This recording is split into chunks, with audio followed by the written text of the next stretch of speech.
Is a no bloody witchcraft podcast, innit, Chris? And today we're talking about one of those things we're never supposed to discuss or talk about at all. Do you know what that thing may be, Chris?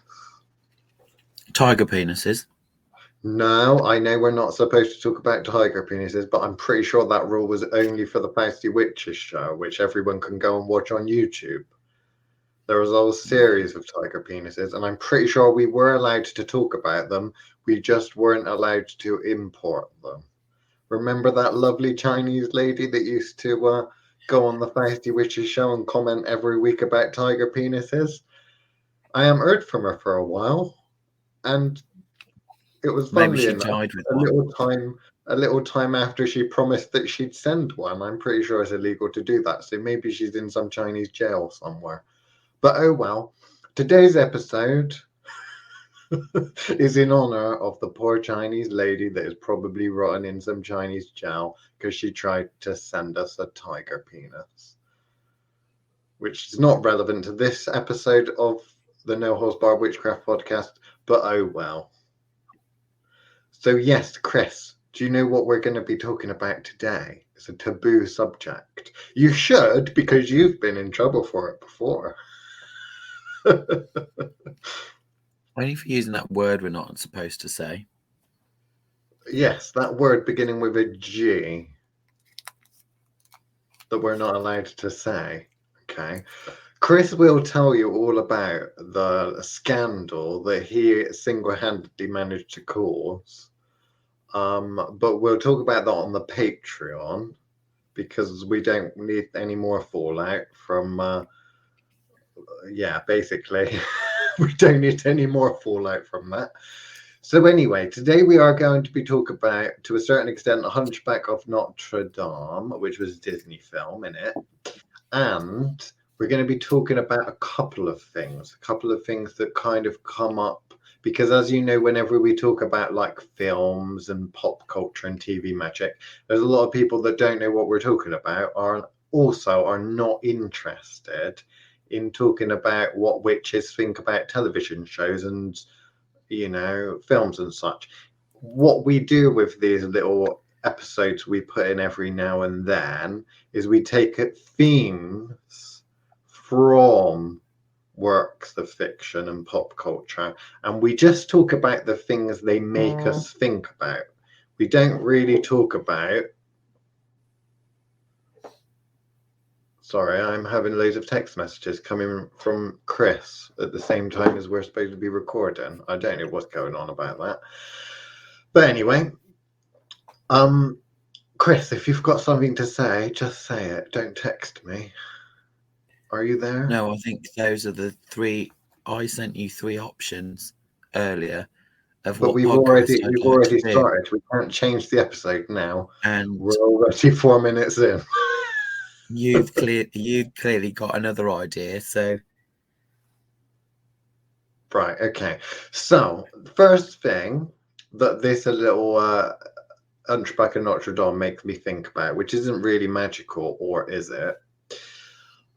Is you've got the idea of this gypsy lady that's running away with a child, and there's a baddie, a religious figure that's chasing after her, right? That's kind of the beginning and the story, the song, all that kind of thing. I watched this documentary series. It was on YouTube, and it was called The Pink Triangles, and it was fascinating. I'm just going to leave it as that, and I'm not going to explain it in any way, shape, or form, other than to talk about the theme of running away and persecution by the church, persecution by people in general in powerful positions and such. Because there's a theme with Hunchback of Notre Dame where you've got the hunchback, which is a baby essentially at the time, and is it Claude Clapper or something like that? Can't remember what his name is.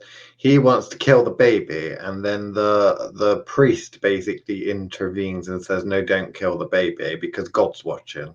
And it makes me think of a lot of the persecutions and naughty things that some religious majorities tend to do They're the same people I've noticed that talk about love of God and that God loves everyone and that, but they're also the sort of people that go and pick at people's funerals and stuff and tell everyone that they're evil and going to hell and, beats people up and stuff, interfere with other people's lives in a negative way, right? It's got me thinking about modern day persecutions and such, because these witchcraft trials are very much over, really, in places like the UK. We don't get so much of that anymore. But in many other places in the world, that's not the case, is it? There's still a lot of magical people, witches in particular, that get persecuted and prosecuted and sometimes even killed. Why do you think that is? Is this politics, Chris? Mostly. Just politics. Is the short answer to that. Is it's mostly politics. And I suppose from a religious point of view, because let's face it, those are the ones that are most obsessed with the idea of morality. Yes. There's good and there's bad, and if you don't believe what I believe, you're bad. Yeah, Somehow. Pretty much. Okay. Now, it's something that I've always persecution. I've always wondered, because all these witches and people in league with the devils and such, they're apparently supposed to have all sorts of uber supernatural powers and such. But if they were, why is it that they seem to be completely unable to defend themselves against the persecutions and such? Because a lot of the people that get rounded up, certainly back in the day witchcraft trials, as well as nowadays modern witch trials, seem to be people that are unable to defend themselves. It all seems like a lot of scapegoating, which also leads me back to that Pink Triangles documentary. But scapegoats and witches and witchcraft, do you think that a lot of genuine real life witches and magical practitioners back in the day got persecuted and killed off and thrown in jail on that? And do you think that that's the same today or not? I think any witch or magical practitioner worth their salt should be able to avoid something like that. And I don't even necessarily mean in magical means. Just knowing the po is on its way is enough to avoid to a certain extent. Do you get a feeling in your waters when the popo's on their way? I do. Because it is an interesting one, because there's a good point with that. So I use the term scapegoating and stuff like that because, of course, a lot of these old ancient witchcraft laws and stuff were often used they were basically just used as weapons, weren't they, to remove people, enemies and such, whether it's the creepy old spinster that someone wants to absorb the land and money from, or whether it's a political rival or something like that. Or maybe even his parents or something that you dislike and you're going to accuse of a witchcraft and that. I would imagine that if you want to understand the politics and such from back in the day, European witch trials and stuff, you need to look no further perhaps than Africa nowadays, because there's still lots of persecutions of the same old kind of thing. People being pulled out and accused of witchcraft. Very often, a lot of the time, it's women. And thrown into jail and stuff like that. So, in terms of magical folk, real life magical folk, one thing that strikes me is that much of what modern neo-pagans seem to think of as genuine history and is accurate seems to be absolute bollocks. So a lot of the ideas of some of the people that talk about, it was all the feminists and stuff like that, they tried to close down. Yes, that was the case. That was a small part of the case. Oh, it was all old ladies that people didn't like. Oh, yeah, to a certain extent. Older ladies. I mean, how old did you have to be old back then? Probably in your 30s. But also the ideas of some of the big magical practitioners and such, the John Dees and that, is uber super practitioners, which They're famous, infamous, and have survived the test of time with regards to people still remembering their names and such. But in terms of power, ability, I would have to personally question that. Also, one of the most interesting things I find is when you look at books like Cursed Britain, which are academic texts which look back at witchcraft trials and such, and they talk about black magic and that, a lot of the time what people are talking about and the evidence that they give for persecutions and stuff are things like cunning folk, compellers and that, and they're kind of the good guys. You know, they're not really doing a lot of evil magic. So it's kind of like defeats the point. It's like the only people that seemed to get caught were the people that are actually fulfilling some kind of useful role in society. Oh, I know. Who can we get? We need, I know there's witches about. Well, I've heard that there's some dodgy stuff going on with old Farmer John's pigs. There's also a midwife in town. Well, blame the midwife. Call the midwife, Chris, is a shout. But call the midwife, get her over here, and then we'll dunk her. And we'll see what she has to say. Don't worry, Chris, it will be extremely fair. Because if she floats, she is a witch. But if she drowns, she was not a witch. Should be the other way around, really, I think, to be honest with you. It would make sense to me personally, because I think they would consider all of this in league with the devil and that to be a lot of kind of paganism. And as we all know with pagans, a lot of pagans are water shy, from what I can tell. So it would make sense that they would be unused to water and particularly bathing and such, and would probably be the ones that drowned. So it, from my perspective, I would say if they can swim, they're not a witch. But if they drown, they are a witch because they ain't used to getting in the fucking bath. But I'm told I'm very rude and should not talk about our neo-pagan friends in that manner. It's naughty. It's very naughty. But is there a point to it? Is there a patchouli-scented point in there somewhere? That's awful, Liam. I know. I am You awful. I'm evil. You should be so disappointed in yourself. On my credentials, on my witch CV, you see, on the 3 points that you need, essentially, you need one of these 3 points in order to call yourself a witch, in my personal opinion. You need to do a maleficent, baneful, and evil magic, because let's be fair, originally that's what witchcraft was and meant, you know. I check that. I definitely do a bit of a baneful, nasty shit to people. Or you need to be essentially a professional witch or professional magician, service magician, magical practitioner that's outside of the kind of accepted way of doing things. So the status quo, whether it be the church, the government, whatever is sanctioned. And, you know, being a magical practitioner and herbalist that likes to experiment on people, I think I tick that box as well, because I also charge them monies. The third box, the one box I don't tick, is the religious aspect, because I'm not an initiated Wiccan or anything like that. And as we know, that they're allowed to call themselves witches because it's a official religion, you know, associated with witchcraft. So I don't tick that box, but I don't think 2 out of 3 is all that bad, Chris. Particularly when most people nowadays seem to just cover 1 out of 3, and that would be the third one, because they've bought one of those Scott Cunningham books. Do you want to say something scandalous now, or are you just going to leave it all to me? No, you're doing ever so well. Thank you. I would say I try, but I don't. It just slips out. That's what always gets me into trouble. It's slipping out. It definitely would. You've got laws against that nowadays, Liam. There are laws against that. There used to be just the laws about it slipping out. Now there's laws about things slipping out in terms of speech and such, because we no longer have freedom of speech. If we ever did, I'm not entirely sure whether we ever did, but I'm pretty sure we haven't got it nowadays.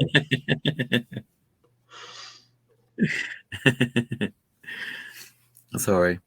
Anyway, my thoughts, just to throw this out here, the whole point of this part of the No Holds Barred, when we planned it, or should I say, I suggested it, was supposed to bring out the magical things that were going on in said story. So does that mean you're going to find some time to mention some gargoyles and shit, or are we just going to go off on one about gypsy magic? I does like me a punky and a gargoyle, so we'll start with that. And then what we'll do is, because there's some gypsy magic that I would like to talk about, we'll leave that and talk about that on the Patreon, because our American friends might not be aware of this, because I think over in America, gypsy is considered to be a bad term. Here in the UK, there's an official gypsy council. And it is one of those things that I think, because this is to a certain extent international podcast, international following, international nowadays on the internet, a lot of people get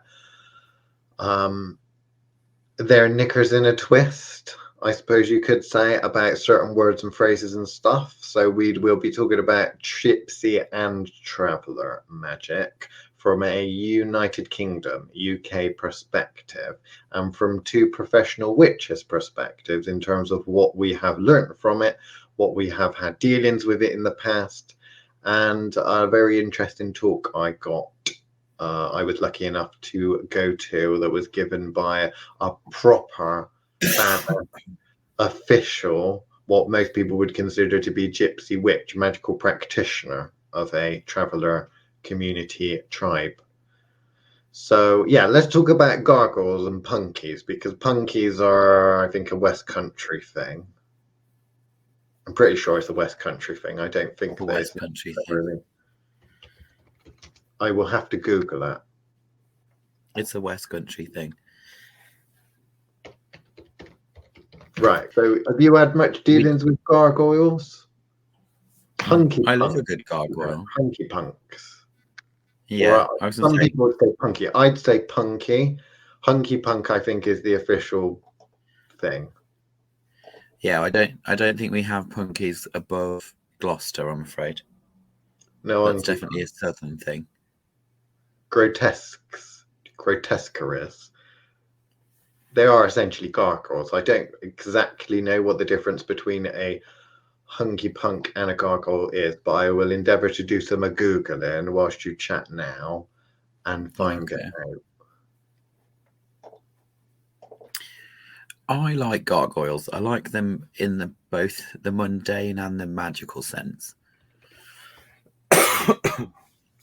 The mundane sense, because they were done by kind of masons all over the place, they often would represent people they disliked, because normally the foreman on building a church was normally a dick. So they'd normally find some way to represent him, or not necessarily just the foreman. It might be the guy that's actually paid for it. But generally speaking, there's a dick that the Masons don't like, and therefore they like to represent him or her in a very special way, forever, by kind of crafting normally a quite hilarious way, and quite amusing way, in order to make fun of them without them realizing they're making fun of them, because obviously there's already a tradition of using gargoyles, so it's just like, oh, that's just a gargoyle. Any similarities must be something you've seen, nothing intentional. So I like that kind of mundane historical part of it, and it doesn't just appear in masonry, to be fair. It does appear in all sorts of craftsmanship, where they take the piss of patrons. But the gargoyles in a magical sense, I like the concept of kind of representational magic on a next level, in this kind of, in order to create protective guardians of something to actually cast them in stone, is quite a niche practice, shall we say, nowadays. Whereas back in the day, it was kind of all the rage of building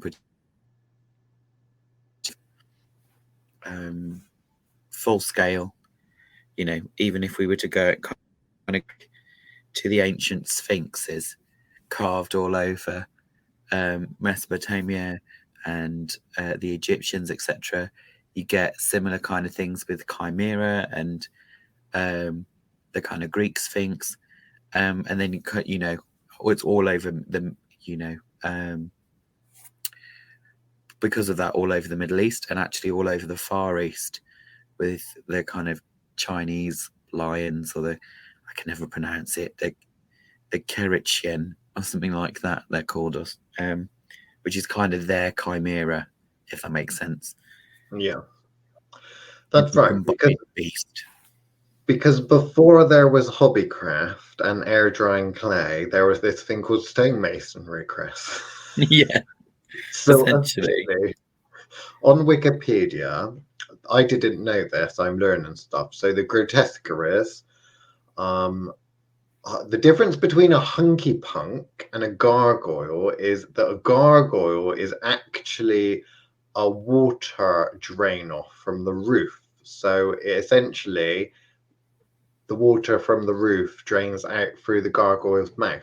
So although they're decorative and such, they would drain out. So it should essentially be part of the drainage system for the roof. A hunky punk isn't. A hunky punk is never essentially a drain. So that's the main difference between apparently a true gargoyle and a hunky punk, is that they say hunky punks are purely decorative.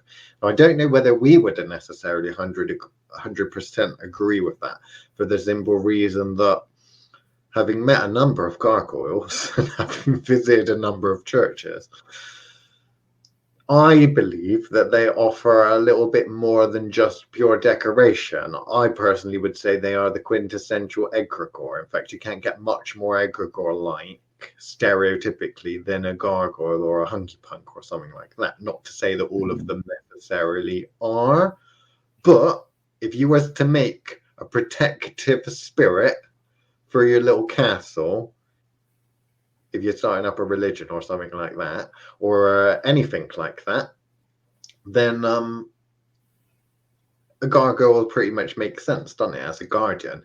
Interesting point that we did have a little discussion about this at the Tuesday night moot. When they were restoring and doing work on Notre Dame in France, obviously there was that massive fire and such. Problems there, caused a lot of damage and devastation. The fire started after they'd removed all of the magical protections. So all of these statues and gargoyles and stuff that had been removed, they were doing some works there, they'd been removed, and then all of a sudden the fucker catches fire, which a lot of people thought was very interesting in terms of coincidence and such. But very often, in my experience as a West Country cunning man, surface magician, whatever you'd say, there are a lot of magical practitioners, a lot of magical protections I've seen put in place, both on buildings, particularly farm buildings, which may seem obvious as magical, may not necessarily seem obvious as magical, but that do have a little bit of a kick, that do retain a little bit of energy, but that once are removed, whether the people that own or run the house or barn or property or whatever in general, whether they believe it or not, they're soon asking for a little bit of help, because crazy ass strange stuff happens. There was one quite infamous story. I think it made it in the news, but I'm not entirely sure. I'll see if I can dig out the article at some point. But it was about this little building. It was like a little workshop, so old farm building, and it had a crucifix in the corner, and it had been put there, and it was kind of, you know, it's been there for a long time. I don't think anyone knows how long it had been there, but it was removed, and then since it was removed, there was catastrophe and misfortune and all sorts of stuff and all sorts of problems. And I think it was psychic or someone like that. Someone went in, was called in, and they said, you need to put that back. They put it back in the same place they found it, up on the wall, and then everything was fine again, which is very interesting how some of these things work. Because when you do have permanent, or I would consider them to be permanent, obviously, a lot of them don't last forever, but permanent fixtures, protective barriers and stuff, magical ones, they're often put there for a reason, and the reason why they're put there more often than not is to prevent something from happening. So a lot of the ideas of protecting yourself and putting magical protection up around your home or your land and that kind of thing, a lot of modern day practitioners think of it in terms of, oh, well, I just use that to protect just in case something happens. When in reality, a lot of this is actually kind of like manipulating water flow. So if you ever went to the beach and you had those streams of water that run down through the beach and into the ocean, and all the kids like build little dams and pools and stuff like that, try to redirect the water. A lot of that is this, from what I've seen. A lot of people will attempt to, if there's some kind of energy or stagnation or something like that, a bottleneck or energy flowing through their land or through their building or gets retained there that they don't like, then these little kind of blockades or redirections, these magically charged objects, sometimes egregores, are created to fix that, redirect the energy. And when you remove those, that energy either pulls. I made one, I think I did it on a case file on the Thoth Witchcraft Patreon, but it was one where it was essentially, it was a bottleneck situation. So it was someone that had an apartment, literally ground floor apartment right on a marina, and it was, there was like a slight bend. There was all sorts of crazy ass weird magical stuff, paranormal things manifesting in their apartment. And I looked at it and it was kind of obvious that, well, with the bend in the water and the underground water as well, this flowing, it was like a not a bottleneck but a corner. It felt like a lot of energy that was all would normally be flowing was being redirected, or the water and that the marina is being redirected. So it was kind of like when you have by the seaside or anything like that, where, or in ponds and stuff, where it's got a certain amount of free flowing water, and you see like all the junk and the sludge and the like people's crisp packets and plastic rubbish, and that gets collected. You see these kind of areas where things like that pool. Energy is a lot like that, free flow of energy, energy blockages, that kind of thing. Some of these magically charged objects and such that have been put in place are very often just there to clean that, to stop that, or to make it bounce off, or to redirect. Kind of like if you did some work on the motorway and then you wanted to put some traffic cones out to redirect the traffic, how many traffic cones can you remove before the cars start to think, oh, well, that's just another lane? The cars just start to drive in there, you know? It's one of those things, isn't it? But there we go. So yeah, egregores in terms of gargoyles or anything like that. Have you ever made a gargoyle, Chris? No, I've tampered with existing ones, but I've not created core ones. I designed a bunch, but I don't know any stonemasons. Oh, or at least I didn't know any stonemasons, because I wanted to make, or a true gargoyle. It wasn't good enough to be clay or something like that. Yeah. So I had a series of plans for some guardian dogs. Was that back in the teenage days where you were with all the witchcraft schools and such? Yes. 13 witchcraft schools. Did you design the 13 gargoyles or something for them? Well, part of it was in order to protect the spaces that they were designed in. Obviously, also that's where the kind of tampering, the practicing of tampering was involved, because I wanted to take over churches. Yeah. So if they had protective gargoyles, I wanted to be able to manipulate them. Oh, so a repurposing doing of their job. That's interesting. Repurposing of existing gargoyles.